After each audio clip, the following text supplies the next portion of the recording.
Next question है, how many sperms are produced by each primary spermatocytes. यहाँ पे हम लोग स्पर्मेटोजेनेसिस, बरोबर है, स्पर्मेटोजेनेसिस ये वाला टॉपिक देखेंगे, पेज नंबर आंसर शीट में दिया है। तो आप लोगों को लास्ट में प्राइमरी स्पर्मेटोसाइट क्या है और लास्ट में कितने स्पर्म्स तैयार होते हैं दिखा है, तो 4, आंसर क्या होना चाहिए 4।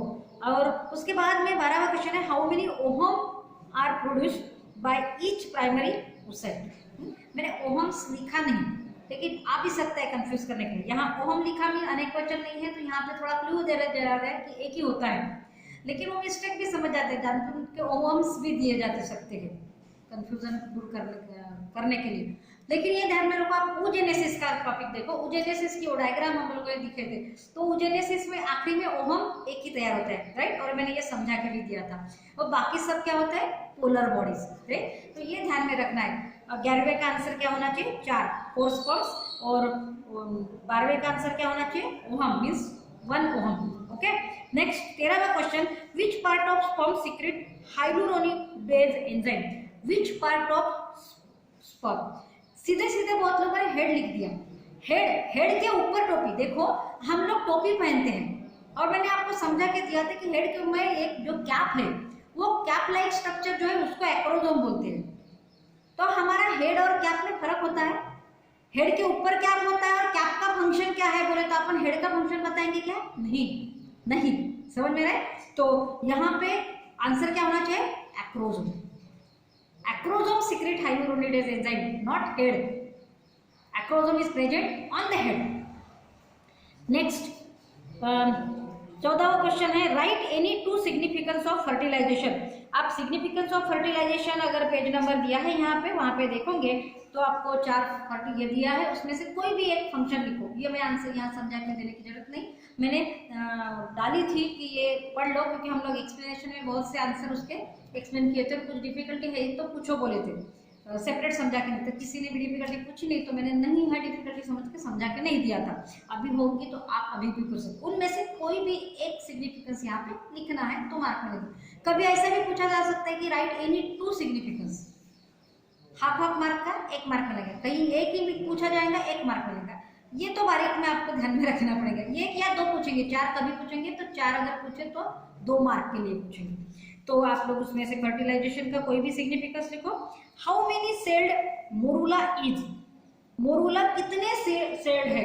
देखो एक बच्चे ने पूछा था मैडम वो सेल्ड है कि कॉल्ड है, मैंने डबल पढ़ी तो मेरे आंसर क्वेश्चन में भी ई का ई दिख रहा है, ए नहीं दिख रहा है। इतना कंफ्यूज मत हुआ करो और बुक भी देखा करो। और हाउ मेनी सेल्ड, जब मेनी वर्ड है मतलब गिनती है, तो कॉल्ड कैसे रह सकता है, कॉल्ड का मतलब होता है कहते हैं, क्यों बोलते हैं या इसको समझते हैं, बराबर है, इसको क्या नाम है। तो कॉल्ड रहता तो मेनी नहीं रहता, मेनी पूछा है मतलब संख्या पूछिए तो संख्या सेल की रह सकती है, इसका नाम क्या है पूछने के लिए रह सकती है। हम लोग क्वेश्चन की लैंग्वेज समझा करें, हम लोगों को लैंग्वेज समझ में नहीं आती या फिर हम लोग समझ नहीं लेते, इसी वजह से हम लोगों को आंसर मिलता नहीं। यहाँ पे मैंने ग्लैंड्स पूछा था तो कुछ लोगों ने गोनैड्स समझा, जहाँ पे गोनैड लिखा तो कुछ लोगों ने ग्लैंड समझा। ये ध्यान में रखो, पढ़ो बराबर और उसका वर्ड। और मेरे अक्षर में जब पढ़ी बहुत सुंदर नहीं है, लेकिन मैं ऐसे लिखती हूँ कि जनरली समझ में आना चाहिए। और क्वेश्चन पेपर, क्योंकि मेरे पेपर से प्रिंटिंग कभी गलत नहीं होती, तो आप ध्यान से पढ़ा करो कोई भी क्वेश्चन और तब आंसर लिखो, तो आपका बाद में गलत नहीं होगा। तो यहाँ पे क्या लिखना है, मोरूला में कितने सेल्स होते हैं, तो 16 सेल होने के बाद ही उसको मोरूला बोला जाता है, उससे कम नहीं। लेकिन 16 से 32 होते तब मोरूला स्टेज वो रह सकती। 32 आगे भी जा सकता है, मतलब 32 नहीं लिखेंगे आप लोग, खाली 16 लिखे तो चलेगा। लेकिन 16 से 32 अपने बुक में दिया है तो आप लोग लिख लो 16 to 32, बीच में डैश दो या 2 लिखो चलेगा, ओके। लेकिन खाली 32 नहीं लिखना, ये ध्यान में रखना। डिफाइन गैस्ट्रुलेशन, गैस्ट्रुला या गैस्ट्रुलेशन, ये हेडिंग ही है हमारे बुक में। क्लीवेज के बाद ब्लास्टोलेशन और उसके बाद गैस्ट्रुलेशन। उसमें पहला ही सेंटेंस दिया है डेफिनेशन कभी भी जैसे कि वैसी लिखना चाहिए, मीनिंग नहीं बदलना चाहिए, ये हमेशा ध्यान में रखो। उसके बाद डिफाइन गेस्टेशन, आप लोग अगर प्रेगनेंसी इसमें देखोगे तो गेस्टेशन ये वर्ड, गेस्टेशन मतलब बेबी कंसीव करना, मतलब बच्चा पेट में तैयार हो गया, जायगोट तैयार हुआ से बेबी बर्थ तक के ये जो पीरियड होता है उसको हम क्या बोलते हैं, प्रेगनेंसी। इसी पीरियड को बोलते हैं गेस्टेशन। तो उसका भी डेफिनेशन जैसे कि वैसे वो सेंटेंस है, इज कॉल्ड गेस्टेशन, वही डेफिनेशन लिखना है। Write names of stages of parturition. मैंने क्या पूछी, पार्टूरेशन का स्टेज, पार्टूरेशन मीन्स डिलीवरी का, बराबर है। तो पार्टूरेशन ये बड़ी प्रोसेस है। अब बेबी बर्थ होने के पहले एक स्टार्टिंग होती है, बेबी बर्थ होने के लिए कुछ चेंजेस होते हैं, वहां से लेके एक्चुअल बेबी बर्थ और बेबी बर्थ के बाद कुछ स्टेजेस होते हैं, वो सबको मिलके एक्सप्लेन किया है 3 स्टेजेस में, राइट। पहला स्टेज डायलेशन, दूसरा स्टेज एक्सपल्शन एंड तीसरा स्टेज आफ्टर बर्थ या फिर उसी को बोलते हैं प्लेसेंटल स्टेज। तो ये तीनों स्टेज लिखना था।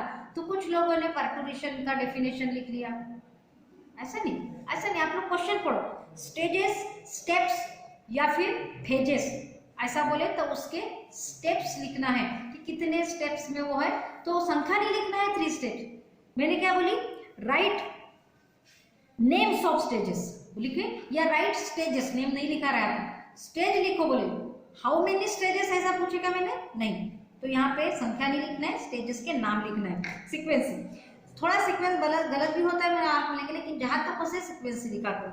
Next, right any 2 names of temporary birth control methods. हम लोगों ने बर्थ कंट्रोल हेडिंग के नीचे टेम्पररी बर्थ कंट्रोल मेथड्स और बाद में परमानेंट बर्थ कंट्रोल मेथड्स। तो टेम्पररी बर्थ कंट्रोल मेथड्स में हम लोगों ने 7 तरह के टेम्पररी बर्थ कंट्रोल मेथड्स लिखे, राइट। उसमें मैकेनिकल में 2-3 साथ में दिए हैं, राइट। तो हम लोग उसमें से भी कोई एक लिखा तो चलेगा, या फिर हेडिंग से डायरेक्ट वो लिखेंगे, उसमें से कोई 2 नाम लिखना था यहाँ पे, हेडिंग्स एक्सप्लेन तो करना नहीं है 1 मार्क के लिए।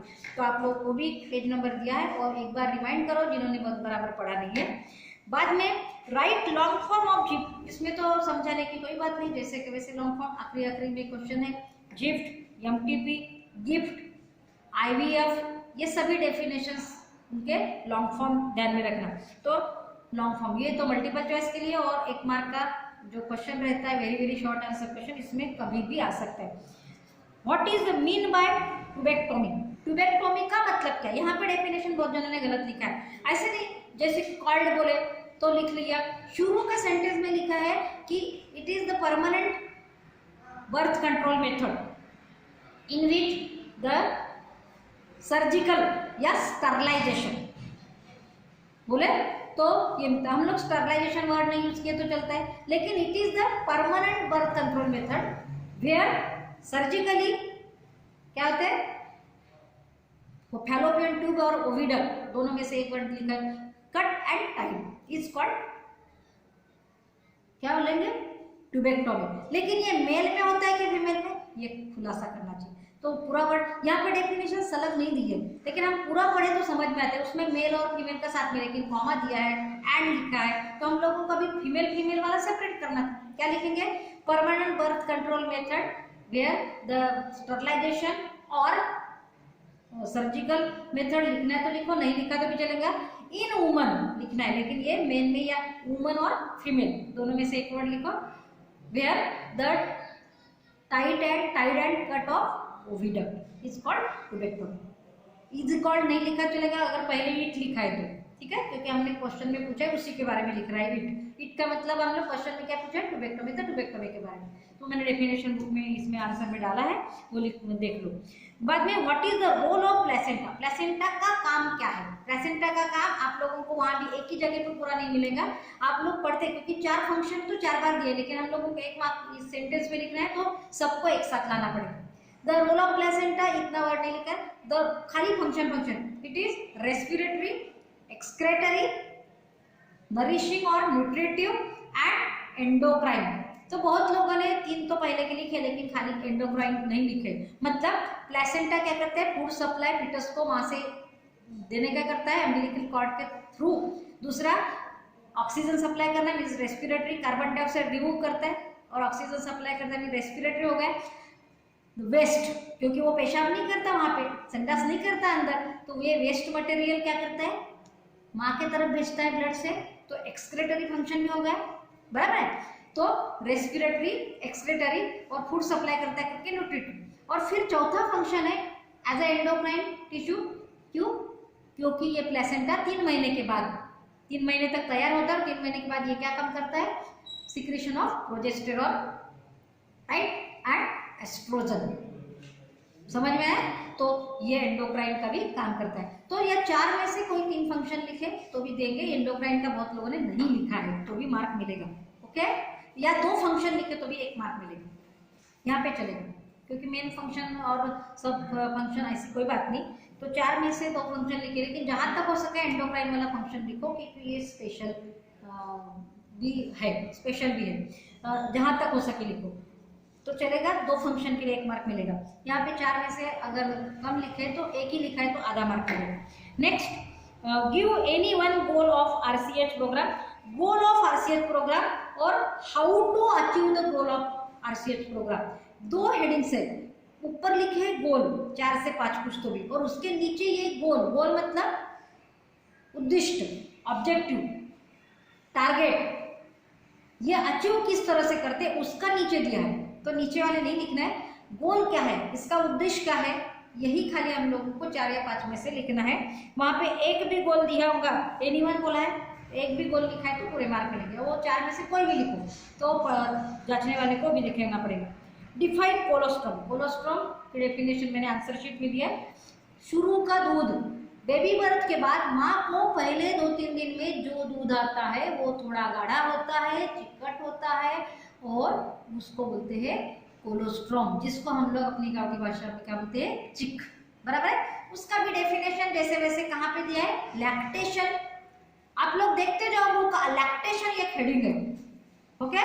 उस लैक्टेशन हेडिंग में ये कोलोस्ट्रम का मतलब दिया है। मुझे लगता है आपकी सभी डाउट्स यहाँ पे क्लियर हो गए हैं। और आंसर शीट मैंने डाली हूँ, जो बड़े बड़े आंसर है उसका खाली पेज नंबर देखो, मैंने वो बुक में से पेज नंबर दिया है, उसमें से कोई एक लिखना है तो उसका आंसर वहाँ मैंने लिखा नहीं है। इसके बाद भी अगर कोई क्वेश्चन आपके मन में है तो आप लोगों को ये क्वेश्चन डालना है, ग्रुप में ही डालना। अभी ये पर्सनल नंबर पे मत डालो, क्योंकि वो ढूंढते रहना पड़ता है। आपके आंसर शीट मैंने पर्सनल नंबर पर डालने की छूट दी थी, क्यों? क्योंकि किसी को मेरे गलत आंसर पे कोई हंसे नहीं वगैरह, डर रहता है, शर्म का मानते हैं, शर्माने की वजह से डालते ही नहीं करके। लेकिन डाउट डालने में कोई हर्ज नहीं, जहाँ तक हो सके, ठीक है। सबके डाउट क्लियर। Thank you.